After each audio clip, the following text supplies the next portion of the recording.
बारबरीक की कहानी है एक ऐसे योद्धा की जो युद्ध में सब कुछ देख सकते थे लेकिन लड़े नहीं।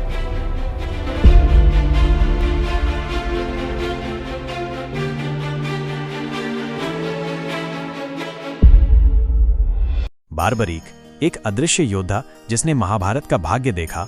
क्या आप उस योद्धा को जानते हैं जो इतने शक्तिशाली थे कि सिर्फ 3 बाणों से पूरे महाभारत युद्ध को समाप्त कर सकते थे? महाभारत सिर्फ एक युद्ध की गाथा नहीं है, यह समय, नीति, धर्म और न्याय के बीच एक जटिल संघर्ष की महागाथा है। इसमें अर्जुन, भीम, द्रौपदी और कर्ण जैसे मुख्य पात्रों के अलावा कुछ ऐसे भी थे जिनका नाम इतिहास में कम दर्ज है, लेकिन उनका प्रभाव बहुत अधिक था। ऐसे ही एक विलक्षण योद्धा थे बारबरीक, जिन्हें आज श्री श्याम बाबा के नाम से पूजा जाता है। बारबरीक का जन्म महाभारत युद्ध से कुछ समय पहले हुआ था। वह गहिलोत वंश के वीर योद्धा घटोत्कच और नागकन्या मोरवी के पुत्र थे। घटोत्कच स्वयं भीम और हिडिंबा के पुत्र थे। इस प्रकार बारबरीक पांडवों के नाती कहलाए। हालांकि उन्होंने कभी पांडवों की छत्र छाया में रहना पसंद नहीं किया, बल्कि स्वयं अपनी साधना और युद्ध विद्या से महानता प्राप्त की। बचपन से ही बारबरीक में अद्भुत शक्ति थी। उन्होंने अपनी माता मोरवी से युद्ध कला और नीति की शिक्षा ली। एक कथा के अनुसार बाल्यावस्था में ही बारबरीक ने तीनों लोकों पर विजय प्राप्त करने की सौगंध ली थी। बारबरीक ने भगवान शिव की तपस्या की और उनसे 3 विशेष बाणों का वरदान प्राप्त किया। ये बाण सामान्य नहीं थे। पहला बाण जिससे वह जिस वस्तु को चाहे उसे चिह्नित कर सकते थे। दूसरा बाण जिससे वह जिसे चाहे उसे नष्ट कर सकते थे। तीसरा बाण जिससे वो अपने द्वारा चिह्नित वस्तुओं को बचा सकते थे। इसका अर्थ ये था कि यदि बारबरीक युद्ध में उतर जाएं, तो केवल एक बाण से वो सारी सेना का नाश कर सकते थे और दूसरे बाण से अपनी पसंद की चीजें बचा भी सकते थे। शिवजी ने ये वरदान देते हुए बारबरीक को ये भी बताया था, जहां धर्म और अधर्म का सूक्ष्म भेद हो, वहां तुम्हें युद्ध से पहले सोच विचार करना होगा। जैसे ही महाभारत का युद्ध तय हुआ, बारबरीक भी युद्ध भूमि की ओर बढ़े। उनका मन अधर्म के खिलाफ युद्ध लड़ने के लिए अधीर था।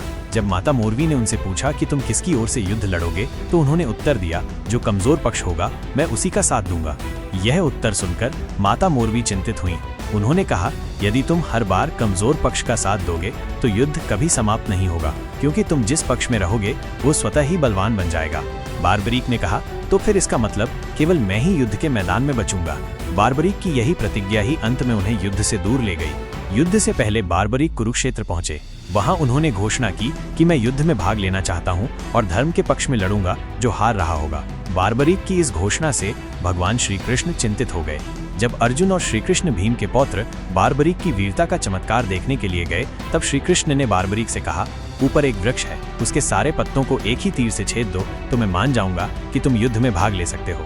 बारबरीक ने श्री कृष्ण से आज्ञा लेकर वृक्ष की ओर तीर छोड़ा। जब तीर एक एक करके सारे पत्तों को छेद रहा था, तब वृक्ष से एक पत्ता टूटकर गिरा। कृष्ण ने ये सोचकर उस पत्ते को अपने पैरों से ढक लिया कि जो गिरा हुआ पत्ता है वो छेदने से बच जाएगा। बारबरीक का तीर सभी पत्तों को छेदकर कृष्ण के पैरों के पास आकर रुक गया। तभी बारबरीक ने कहा कि प्रभु, आपके पैर के नीचे एक पत्ता है।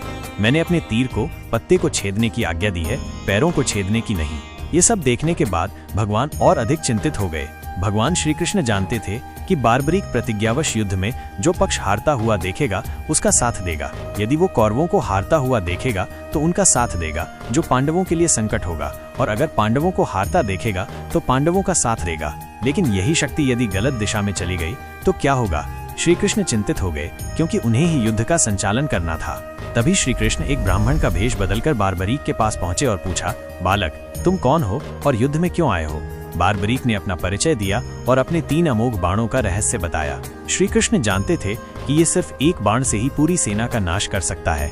तभी श्री कृष्ण ने जानबूझकर बारबरीक से ब्राह्मण भेष में भिक्षा मांगी। बारबरीक ने कहा, मांगो, क्या चाहिए? ब्राह्मण के भेष में श्री कृष्ण ने कहा, तुम नहीं दे सकते। लेकिन बारबरीक श्री कृष्ण के जाल में फंस गए और श्री कृष्ण ने बारबरीक से उनका सिर मांग लिया। बारबरीक बोले, प्रभु, मैंने संकल्प लिया है युद्ध देखने और भाग लेने का, मैं इससे पीछे नहीं हट सकता। तब श्री कृष्ण ने कहा, अगर तुम युद्ध देखना चाहते हो तो तुम्हें एक मूल्य चुकाना होगा। बारबरीक बोले, प्रभु, क्या मूल्य चुकाना होगा? श्री कृष्ण ने कहा, पुत्र, क्या तुम मुझे अपना सिर काट कर दे सकते हो? बारबरीक एक क्षण को चकित हुए, फिर मुस्कुराए, यदि मेरा सिर युद्ध देख सके और धर्म की रक्षा हो सके तो मैं ये बलिदान देने को तैयार हूँ। श्री कृष्ण भाव विभोर हो गए। उन्होंने बारबरीक को वचन दिया, तुम्हारे इस बलिदान से तुम्हारा नाम युगों तक पूजा जाएगा। युद्ध समाप्ति के बाद प्रथम विजय की पूजा तुम्हारे शीश से होगी। बारबरीक ने हंसते हुए अपना शीश अर्पित किया। श्री कृष्ण ने उस शीश को एक ऊंचे टीले पर स्थापित किया जहां से वो संपूर्ण युद्ध देख सके। वही स्थान आज श्री खाटू श्याम जी के रूप में प्रसिद्ध है। महाभारत युद्ध के बाद पांडवों ने श्री कृष्ण से पूछा, इस महासंग्राम में सबसे बड़ा योद्धा कौन था? श्री कृष्ण बोले, ये तो वही बताएगा जिसने संपूर्ण युद्ध बिना किसी पक्षपात के देखा हो। तब सभी लोग बारबरीक के सिर के पास पहुंचे और पूछा, इस महासंग्राम में सबसे बड़ा योद्धा कौन था? बारबरीक ने उत्तर दिया, विजय केवल श्री कृष्ण है। वे ही नीति, शक्ति और धर्म के सही सूत्रधार हैं। बाकी सब तो केवल उनके द्वारा चलाए गए पात्र थे। बारबरीक की यह कथा केवल वीरता की नहीं है, ये त्याग, संतुलन और धर्म के मर्म को समझने की भी है। उनकी शक्ति उन्हें अहंकारी नहीं बनाती, बल्कि वो इसे एक उच्च उद्देश्य के लिए अर्पित कर देते हैं। आज राजस्थान के सीकर जिले के खाटू गांव में बारबरीक को श्याम बाबा के रूप में पूजा जाता है। लाखों श्रद्धालु उनकी कथा से प्रेरणा लेते हैं। उनकी यही उक्ति आज भी भक्तों को प्रेरित करती है, जो सच्चा वीर होता है वो शक्ति पाकर विनम्र होता है और धर्म के लिए अपने अहं को भी अर्पित कर देता है। एक सच्चा योद्धा सिर्फ लड़ाई नहीं करता, बल्कि वो जानता है कि कब लड़ना है और कब अपने अहं को त्याग देना है। वो जो सब कुछ देख सकता था लेकिन कुछ नहीं बोला, वही आज श्याम बाबा कहलाता है। अगर आपको बारबरीक की ये अद्भुत और भावुक कहानी पसंद आई हो तो वीडियो को लाइक करें, कमेंट करें। जय श्याम बाबा।